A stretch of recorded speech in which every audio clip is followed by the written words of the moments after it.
Nous lisons 1 Corinthiens 11, verset 17, sur la célébration de la scène.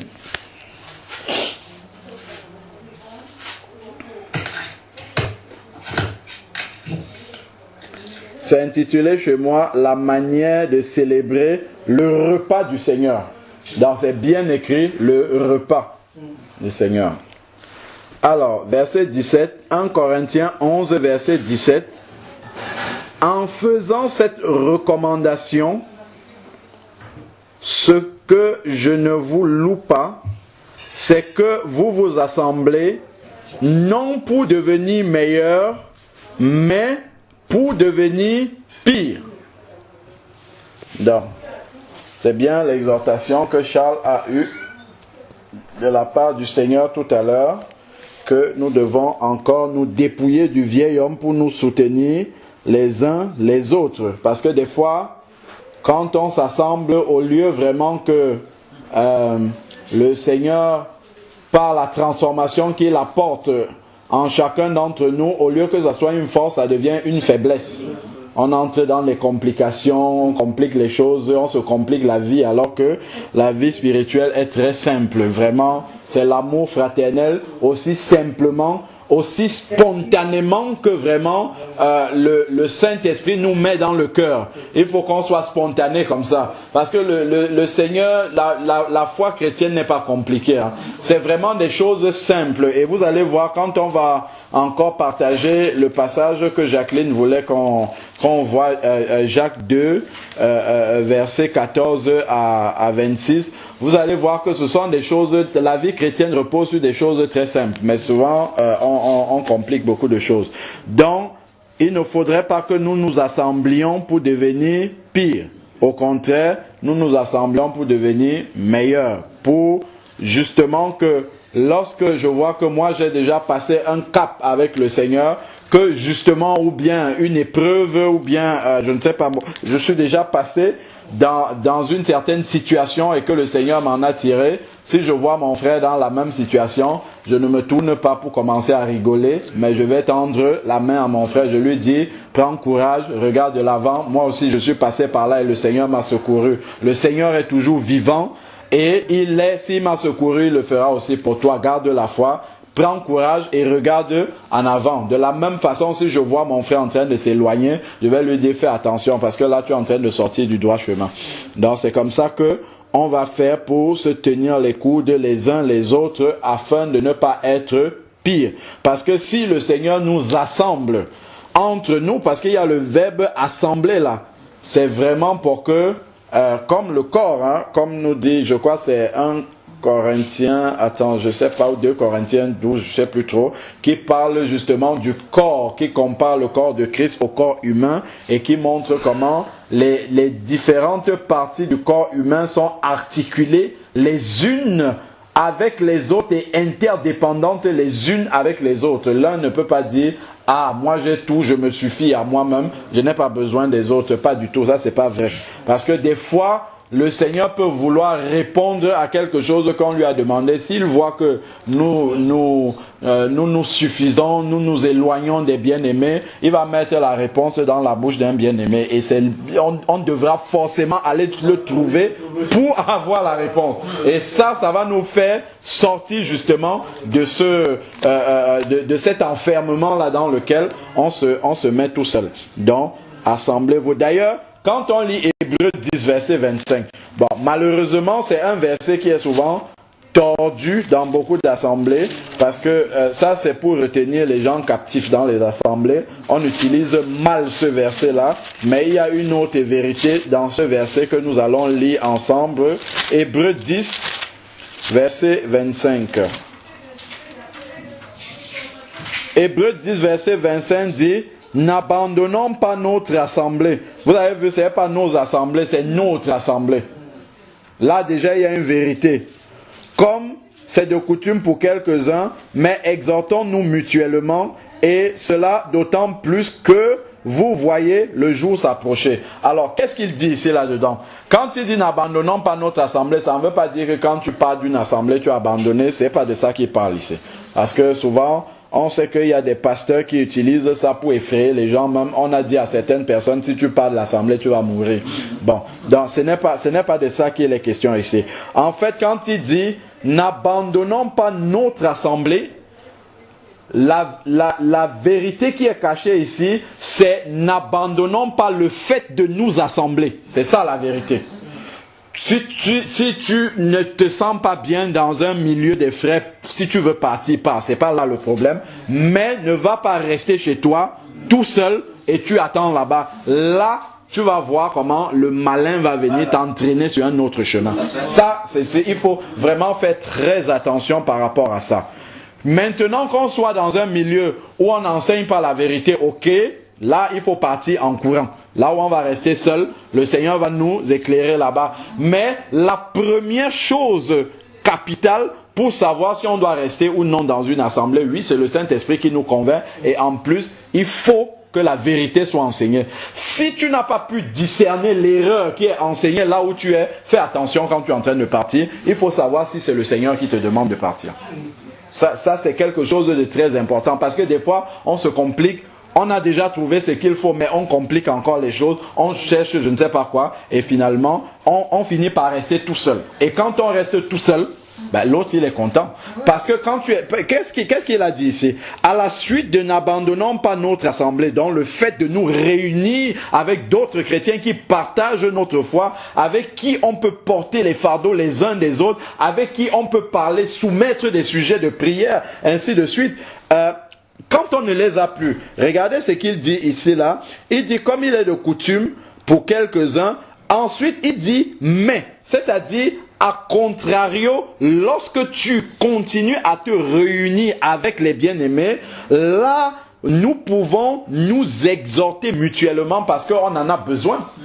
Si tu es tout seul chez toi, c'est sûr que les bien-aimés, déjà tu ne seras plus vraiment en contact avec les bien-aimés pour qu'ils puissent prendre de tes nouvelles tous les jours. Tu ne vas plus vivre au milieu d'une assemblée chrétienne pour que les uns et les autres puissent te demander alors ça va par rapport à tel problème, est-ce que ça avance, prie de telle manière, oriente les prières comme ça, je vais te soutenir dans la... Tu n'auras plus ça, tu seras seul avec le Seigneur. Donc si vraiment c'est pas que c'est comment dire, des mauvaises doctrines qui t'ont éloigné, il faut faire attention par rapport à ça. Il faut vraiment prier le Seigneur avant d'abandonner. Il ne faut pas que pour un oui ou pour un non, on soit en train de courir partout. Finalement, en fait, il n'y a que avec Jésus qu'on pourra être heureux. Or, Jésus n'est pas encore physiquement là. Donc, il faut supporter aussi les bien-aimés. Parce que lorsque le Seigneur nous met en contact dans l'église, il ramène, comme Marien le dit souvent, des caractères différents, afin qu'en se frottant les caractères,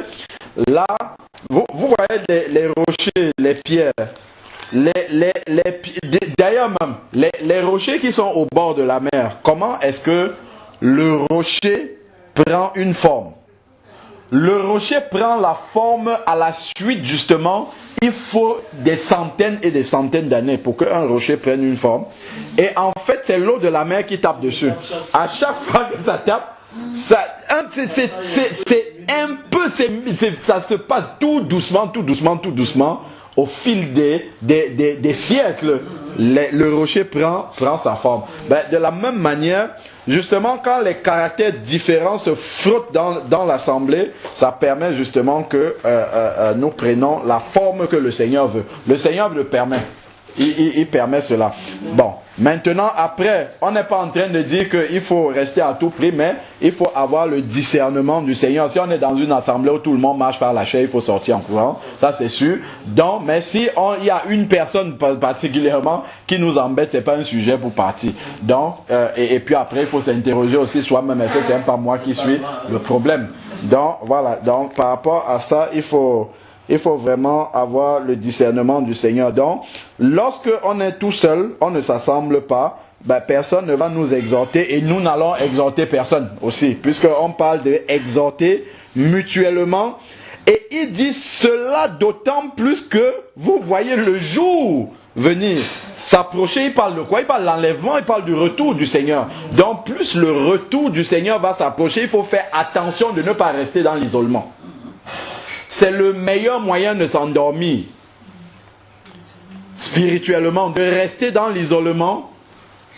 C'est vraiment, parce que c'est très très difficile d'avoir une connexion stable avec le Seigneur quand on est tout seul isolé. Il faut vraiment être très très fort spirituellement, parce que à un moment donné on commence à céder un petit peu, on abandonne un peu, parce qu'il n'y a rien qui nous booste. Il n'y a rien qui nous booste. Moi, je vois par exemple, quand on était parti de l'assemblée, on est resté, je sais pas, peut-être 4-5 mois à la maison. Je n'avais pas de challenge. Mais le fait de savoir qu'il faut que j'ouvre la Bible pour parler aux autres, c'est une obligation que je dois être connecté au Seigneur tout le temps. Tout le temps. Parce que, voilà. Alors que si j'étais resté chez moi, je dis, bon, ben voilà, je lis la Bible une fois en passant comme ça par semaine.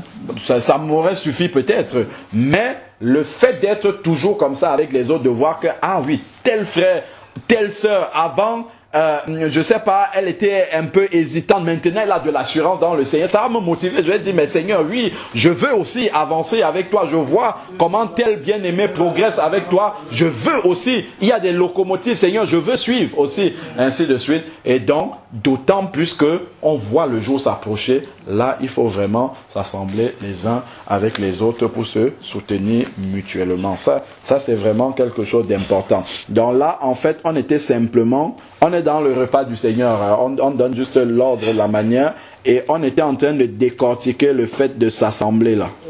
C'est juste ça qu'on était en train de décortiquer et prendre un parallèle. Alors, ensuite, on est au verset 18, 1 Corinthiens 11, verset 18. Et d'abord, j'apprends que lorsque vous vous réunissez en assemblée, donc ils se réunissaient. D'ailleurs, quand on regarde les 4 piliers sur lesquels repose la vie chrétienne, c'est quoi? Acte 2, 42.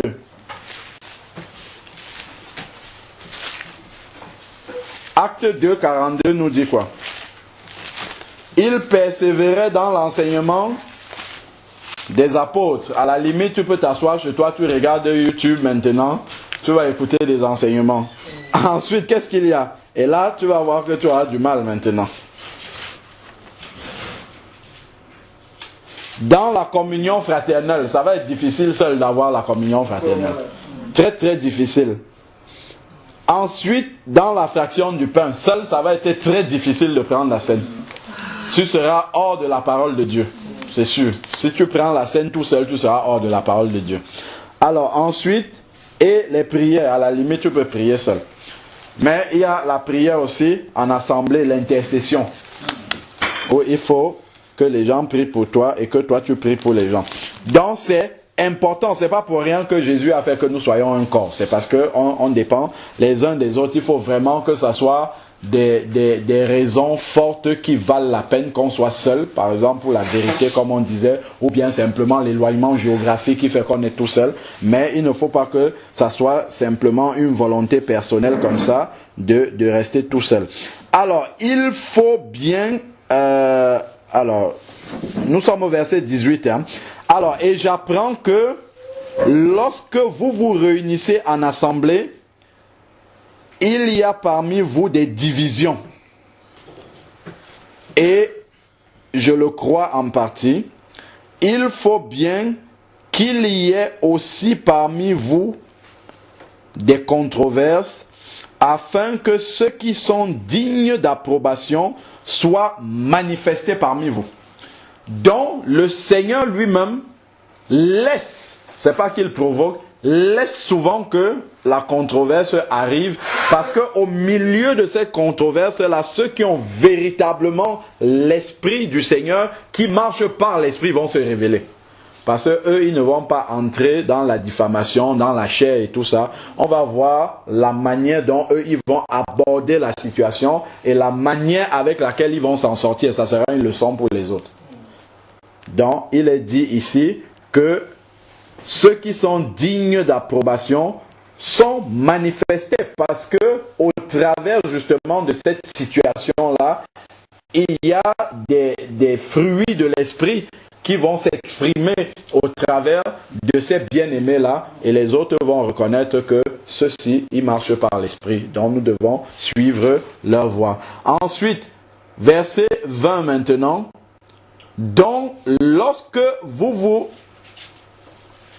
réunissez, ce n'est pas pour manger le repas du Seigneur. Car, en mangeant avant les autres, chacun prend son propre repas et l'un a faim tandis que l'autre est ivre. Qu'est-ce qu'on comprend ici?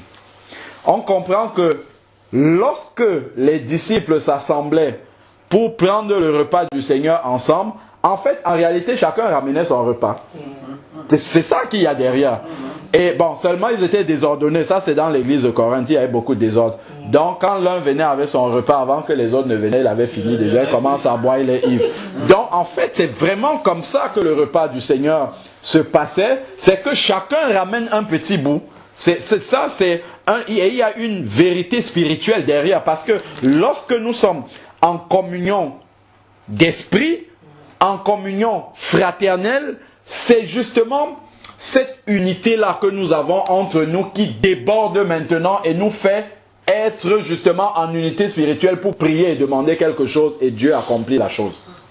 Et dans le repas justement, le fait de manger ce que Charles a amené ou boire ce que Charles a amené, Simon mange ce que moi j'ai amené, ainsi de suite, ça fait cette symbiose-là encore.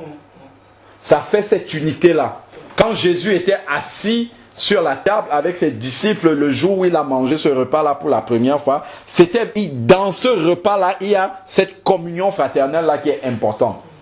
Vous voyez pourquoi le repas, quand on dit le repas du Seigneur, quand nous regardons dans nos assemblées, on donne un petit verre à quelqu'un, qu'il donne à l'autre qu'il a rencontré dimanche seulement, il ne peut pas avoir des liens, c'est pas possible. Mais quand nous mangeons ensemble comme ça autour d'un repas, il y a des liens qui se créent. C'est pas pour rien que le Seigneur a demandé dans sa parole que l'église se passe à l'intérieur d'une maison. Voilà des vérités spirituelles qu'on ne peut pas mettre en application. On va organiser une agapé, oui, une fois par mois, oui, bon, les gens viennent, ils m'invitent, faire rentrer. C'est pas ça. Le repas du, c'est autre chose.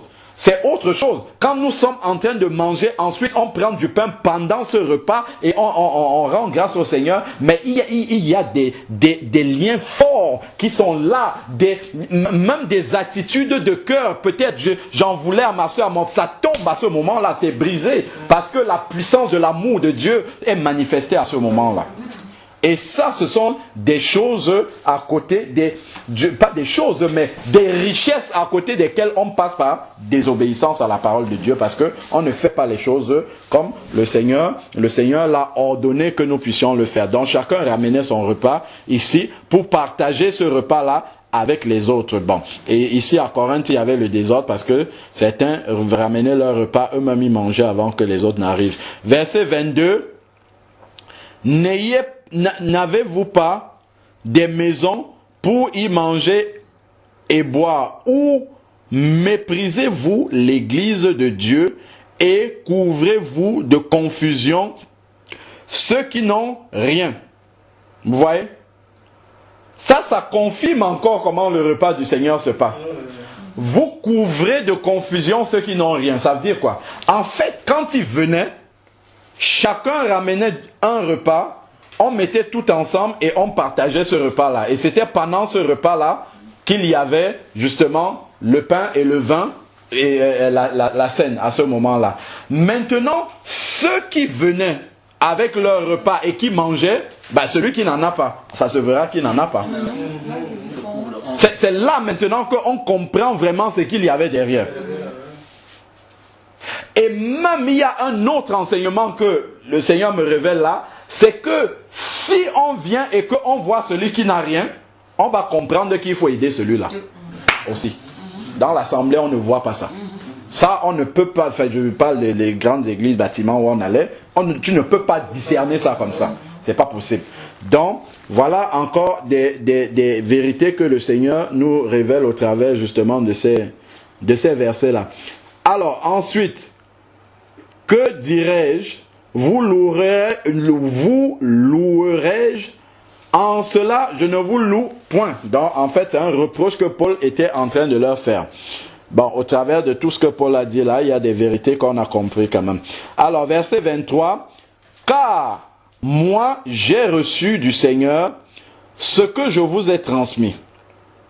Voilà dans l'ordre dans lequel la scène se déroule, le repas du Seigneur.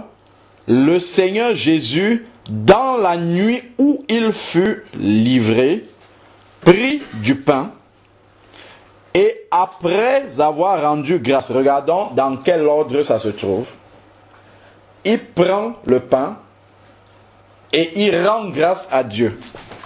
Donc, il y a quelque chose qui va se passer dans le pain lorsqu'il rend grâce à Dieu. Il y a quelque chose qui va se passer, il y a une réalité spirituelle derrière cet acte-là. C'est vrai, ça reste du pain, mais il y a une réalité spirituelle qui va se passer lorsque Jésus rend grâce par rapport au pain qu'il a entre les mains. Donc, après avoir rendu grâce, il rend d'abord grâce et ensuite il va rompre le pain. Il ne faut pas inverser l'ordre. Il prend le pain, il rend grâce et ensuite il va le rompre et il va le distribuer. Vous voyez dans quel ordre? Il prend du pain, il rend grâce. Maintenant qu'il a rendu grâce, ce pain-là étant devenu le pain de vie, la parole de Dieu, on peut couper et distribuer à chacun cette parole de guérison, cette parole de vie, cette parole qui fait tout. C'est ça qu'il est en train de distribuer maintenant, parce que ayant grandi grâce sur le pain, ce pain-là est devenu cette parole de vie-là. Et là maintenant, il peut la distribuer aux disciples et ça accomplit. Je sais, c'est pas pour rien que souvent quand on partage le pain, tout ça on dit après les gens peuvent recevoir des guérisons physiques ainsi de suite. Parce que c'est la vie du Seigneur qu'on reçoit au travers de cela, mais parce que justement nous avons fait les choses telles que le Seigneur nous révèle dans sa parole. Ensuite, le rompit et dit: ceci est mon corps qui est pour vous, faites ceci en mémoire de moi. Donc, d'abord le pain, pris, rendre grâce, et ensuite rompre et distribuer. Donc, quand on vient avec le pain déjà rompu à table, là on n'est pas dans la parole de Dieu, on est à côté. Parce qu'il y a un ordre dans lequel il faut le faire. Il faut rendre grâce avant. Ensuite, verset suivant, 25, voilà, merci. De même, après avoir soupé, il prit la coupe, donc ils ont mangé, et ensuite il a pris la coupe et dit, donc on voit bien que c'est une coupe déjà, une coupe, pas plusieurs, une seule. Et d'ailleurs la suite du verset explique pourquoi c'est une seule coupe. Cette coupe, pas cette coupe. Cette coupe est la nouvelle alliance. Donc, parce qu'il n'y en a pas plusieurs. Il y a une seule alliance qui est valable à la fois. Quand la nouvelle est venue, l'ancienne s'est arrêtée. Il n'y a pas deux alliances. Donc, si on prend plusieurs petits verres, forcément, c'est plusieurs alliances que nous sommes en train de lier avec on ne sait qui. Vous comprenez? Si on ne noue pas une alliance avec Dieu, on noue une alliance avec l'autre et ses gens. C'est ça. L'ignorance dans le... On va dire, oh non, c'est juste un symbole. Non, pas du tout. La parole de Dieu dit autre chose. C'est pas parce qu'il manquait des verres, ou bien que chaque apôtre n'avait pas son verre devant lui, que Jésus a pris une seule coupe et fait passer la coupe entre eux. Ce n'était pas qu'il manquait des verres. C'est qu'il y a une profondeur spirituelle et un enseignement spirituel vrai dans le fait de passer la même coupe qui circule entre ces bien-aimés qui étaient autour de Jésus. C'est que c'est une même alliance qu'ils partagent entre eux. C'est cette même alliance-là, la nouvelle. C'est pas plusieurs alliances. C'est pas chacun son alliance avec, je ne sais pas, Dieu. Non, c'est une même alliance. C'est pour ça que c'est la même coupe qui circule entre les bien-aimés. Et ça, il faut bien... De même, après avoir soupé, il prit la coupe et dit, cette coupe est la nouvelle alliance en mon sang. Faites ceci en mémoire de moi toutes les fois où vous en boirez, Car toutes les fois où vous mangerez ce pain et que vous buvez cette coupe, vous annoncez la mort du Seigneur jusqu'à ce qu'il vienne. Donc, dans la célébration de la scène, il y a deux vérités. Non seulement on annonce la mort du Seigneur, ça veut dire quoi? Ça veut dire que pour nous, en fait, la signification de la scène, c'est notre salut, en fait. On se souvient, c'est pour ça qu'il dit, faites ceci en mémoire de moi, n'oubliez pas d'où vous venez, comment est-ce que vous avez été sauvés. Le pain qui est le corps du Seigneur qui a été brisé, le vin qui est le sang qui a coulé à la croix et qui nous rachète du péché. Et c'est pour ça que dans le livre même dans le livre de l'Apocalypse, on a souvent lu ça, Apocalypse 5, il nous est parlé toujours, nous est toujours rappelé l'agneau immolé. Toujours le souvenir du sacrifice à la croix, parce que ce souvenir-là, il est éternel. Lisons Apocalypse 5. Alors, Apocalypse 5, on peut prendre déjà le verset 6. Apocalypse 5, verset 6. Et je vis au milieu du trône et des quatre êtres vivants, au milieu des anciens, un agneau debout qui semblait immolé. Donc, même dans le ciel, même dans l'éternité, le souvenir de la croix est là. Parce que sans la croix, il n'y a rien, il n'y a pas de salut pour nous. Donc un agneau qui était immolé. Et si nous continuons au verset 9, on a encore la même pensée. Ils chantaient, ça ce sont les rachetés, un cantique nouveau en disant, tu es digne de recevoir le livre et d'en ouvrir les sceaux, car tu as été immolé. Encore une fois, le souvenir de la croix et le sang. Ensuite, il parle du sang, et tu as racheté pour Dieu par ton sang. Donc, le souvenir toujours de la croix est là. Et je crois que si nous prenons la suite, je ne sais pas s'il y a encore le terme agneau immolé dans la suite du chapitre, mais tout au moins, nous voyons que dans ce passage-ci, même dans le ciel, le souvenir de la croix, voilà, ça c'est la fin du verset 12, il disait d'une voix forte, l'agneau qui a été immolé est digne. Vous voyez le verset 12, Apocalypse 5, verset 12, donc dans ce chapitre, on a au moins 3 mentions de l'agneau immolé, et là, nous sommes dans le ciel, donc même le souvenir, justement, de la croix est présent dans l'éternité. Allons maintenant dans Zacharie 12 et 14 qui nous parle du retour physique de Jésus sur la terre après l'enlèvement et la grande tribulation. Jésus reviendra physiquement sur la terre avec ses saints, ceux qui auront été enlevés. Et on va voir que encore là, le souvenir de la croix aussi est toujours présent. Zacharie 12.